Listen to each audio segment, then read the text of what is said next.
What's up, everybody? Welcome back to Make It Custom. I'm Carl Fisher, and today we are back on the 1931 Model A project. We've got a bunch of parts in now, and the car is really starting to come together, so we were gonna put on headlights, taillights, headlight stanchions, hopefully shifter, and a couple other things like the throttle pedal and the brake master cylinder. I'm just trying to button a bunch of little things up. We've got a few more major things to do on this car. I'm really excited to get these parts on the car today so that we can just keep it moving along. Don't forget to like, click subscribe, hit notifications.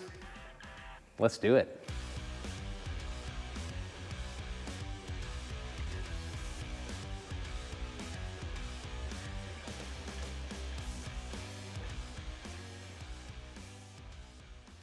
Okay, so what should I start with? This brake pedal is already attached to the frame. It just has to come through the floor.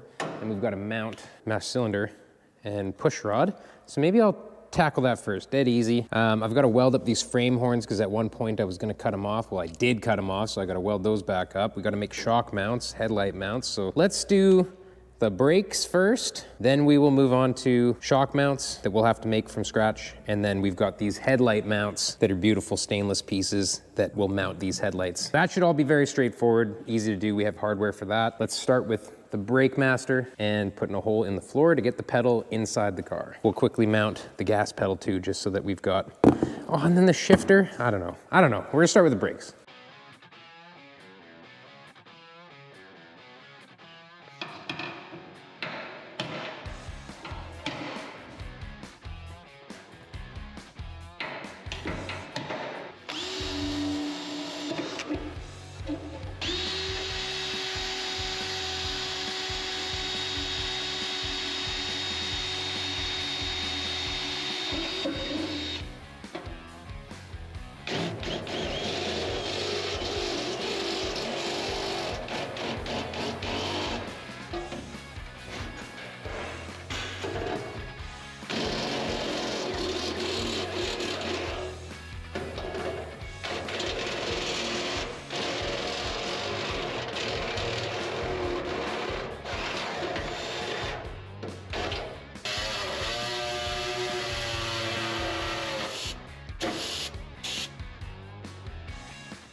We got the brake pedal all in, master cylinders in. I just wanted to see where that lines up in relation to everything. Obviously, it was all kind of fabricated already. I need to know that to figure out where this gas pedal is gonna go. I'm thinking it's gonna be right here. This is a nice little spoon gas pedal that, again, I got from SoCal. They're a very nice piece. This is splined inside here, so it's adjustable. Basically, I undo this. I can put this arm wherever I want.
Well, as you can see from the porosity, it's kind of windy in the shop. We got fans going, the CNC's going, so I'm switching to MIG. It's a lot closer and a lot more shielded, and I should be able to do this with the wind blowing.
This is our mount. I've kind of decided that I like the way it looks when the mount is just about in line with the grill. We are going to just deadly accurately measure out where these two holes are going to be, make sure they're exactly the same both sides. We've got a couple of little rubber pieces, so we use those to kind of mark our stuff. And then we've got some stainless carriage bolts. We've got access underneath to be able to drill through. So this is very simple, but crucial that you get it in the right spot, right? So I'm always taking my time on stuff like this. Probably measure from this cross member to make sure that I'm accurate both sides, and then I would double check it with another measurement, perhaps to the firewall or perhaps to the bolt that mounts the body. I don't ever usually trust one measurement. I always try and find evidence that it is correct or evidence that it is wrong. It's one of those things, like if you drill a hole wrong, you're gonna have to either hog it out or weld it up and redo it, and you might as well just measure twice, right?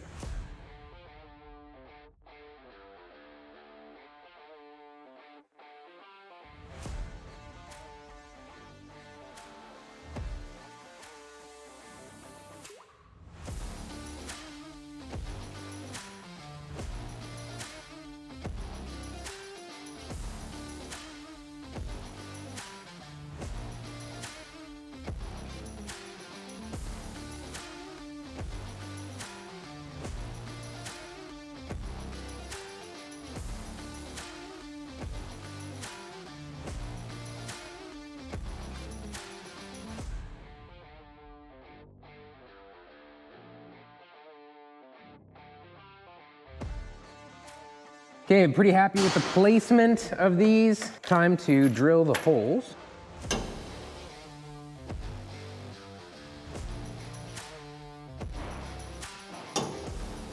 When you're center punching, if you're not exactly perfect, there's a little trick, okay? You punch it, maybe it moved a little bit. Like this isn't a correction that is gonna be, you know, over a 1/16 of an inch.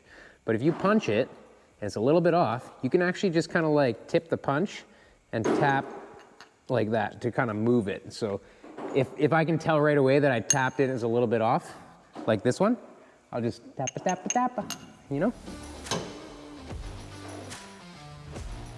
That one could be a little better. Perfect.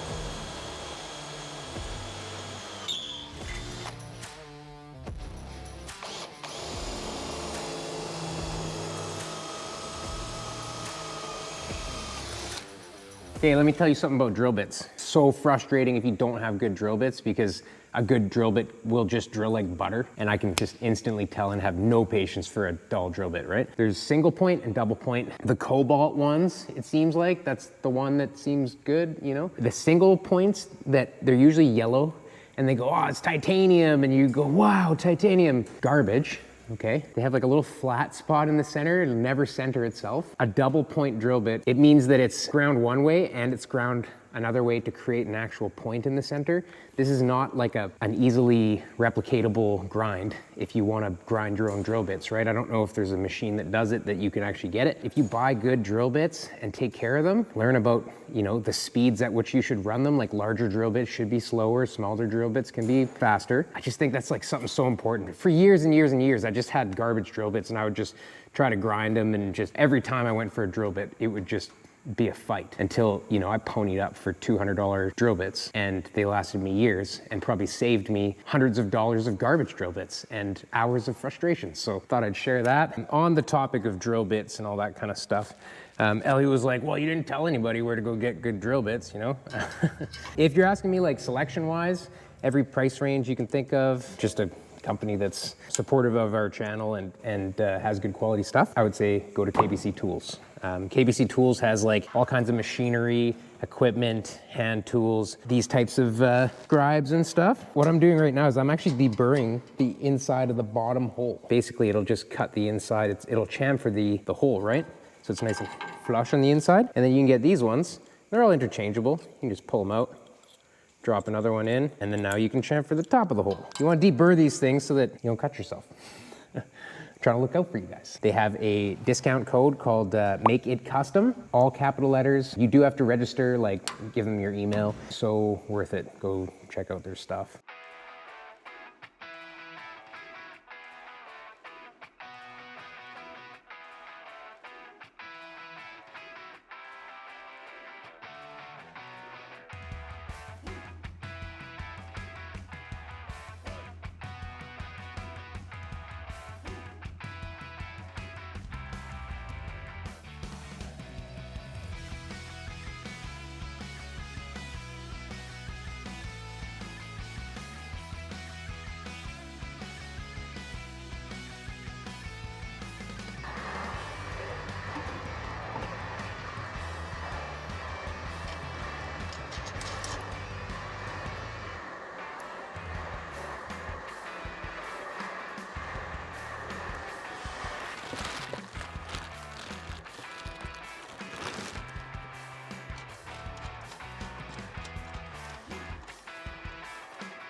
Headlights. I like the way it looks. I can't wait to see the grill in there. I think it'll change it up a little bit. I think I'm gonna jump onto taillights, just kind of headlights, taillights sort of deal. I believe they're Pontiac taillights. They're very common. It's kind of, they just look good on these cars. And we're gonna put them kind of here and here. Might end up just kind of playing with it, seeing exactly where it looks good, or maybe they go just totally centered. I'm not sure. I might ask Elio. Elio? Do you have an opinion on Pontiac taillights? I'm thinking like almost centered at the back here. Did we decide if we're doing a roll pan or not? I don't think so, right? No, I don't think we're gonna do the roll pan. So these are the taillights. So here, I don't know. Like either dead centered from like this line to that, to this line to this line maybe? Yeah, kind of about there. Okay, go a little wider. You can almost get a way to use this as like this body line as this line, so they're a bit further apart. They have just like little ones coming out from the side, right? I do kind of like I kind of like when they're like that too. It's like the little, like a little bracket coming off from here and then up. I don't know. I've seen a lot of cars where like like the positioning looks good if they're, Yeah. I think it's kind of like in the middle like that. Well, I'm gonna lay it out and we're gonna give it a shot. I'll probably tape both the lights on there before I commit to cutting holes, and we'll stand back, have a look at it again.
We got the taillights on. I do like them. We were looking at other taillights too. There's a lot of taillights that look good. These are pretty classic. The headlights are round, the taillights are round. They might look a little wide, but there's also gonna have to be a license plate in there, so that'll kind of help break up the space that we have. Very happy with those lights and how they fit. The next little thing we're gonna get done is I think I'm gonna mount these shocks. I cut the old shock mounts off this chassis because they were just super boring. So I'm gonna make some new shock mounts now. The other thing that I need to do is just mount the panhard bar. You can see right at the tip of my finger, there's just like a threaded rod end. That is what ends up screwing into a bar that comes across to the bottom of this frame rail here with a little bracket, and that locates the axle from side to side. I'm gonna bust out the fast cut. I'm just gonna draw these up on the computer and get them welded on.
we have to fold this and it will become the bracket. So save as Model A shock mounts. And I will save it as a DXF file. Bluetooth send files to, I think it's this one. Sending.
Got our shock mounts done. I did have to cut the backs of these off. They didn't quite fit in the bender to bend both sides, so it kind of messed them up. So I cut them off, I flattened them out, and then I just ended up welding them back on, which is totally fine.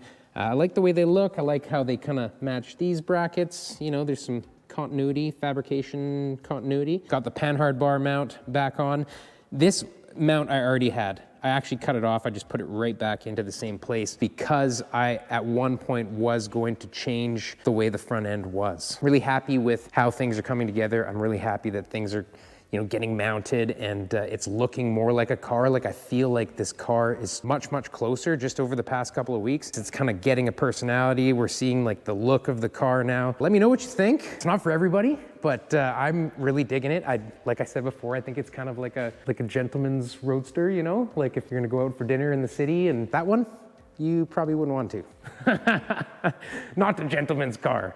That is a hoodlum's car. Thank you so much for watching Make It Custom. Don't forget, Make It Custom Unleashed is online now, so if you haven't checked that out, there's a lot of kind of out of the shop adventures and stuff that we're posting on there, like road trips. I'm actually leaving tomorrow to Galt, California for the sheet metal shaping class and the profiling hammer build. If you haven't checked that out, it's something that I think I'm gonna do again. We might do another one in California. I would go to somebody's shop and put one of these on if there's enough people in that area, because it kind of makes sense, you know, for just me to fly rather than, you know, 10 people fly to me. If you have that, hit me up. I'm gonna do another one in Australia. I'm gonna be at the Australian Street Rod Nationals. It's gonna be an amazing event in Western Australia in Mundra, if I'm saying that right. It's just a huge, wicked car show. Myself and Jordan Bennett are gonna be there, just kind of like hanging out, doing Q&A sessions, and just, we're gonna do some like demos as well. Like Heron Forbes is gonna have a bunch of machinery there. The other thing is, thank you, big shout out to Heron Forbes, really great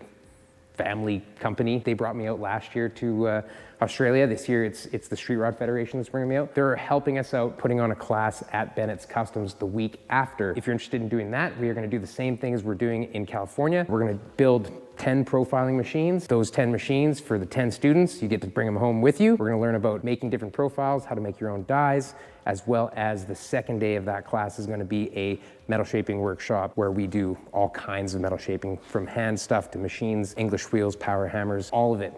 My goal for everybody walking out of that course is to have a good understanding of how to make profile dies and understanding shrink, stretch, and form. Like I said, it's just a one-day course, so it's gonna be like kind of a basics crash course, and I still wanna get as much value and knowledge to you guys as possible. So check that out, it's on japhandskustoms.com if you wanna grab a ticket or a seat in that course. Once again, thank you all so much for watching Make It Custom, and we'll check you out on the next video.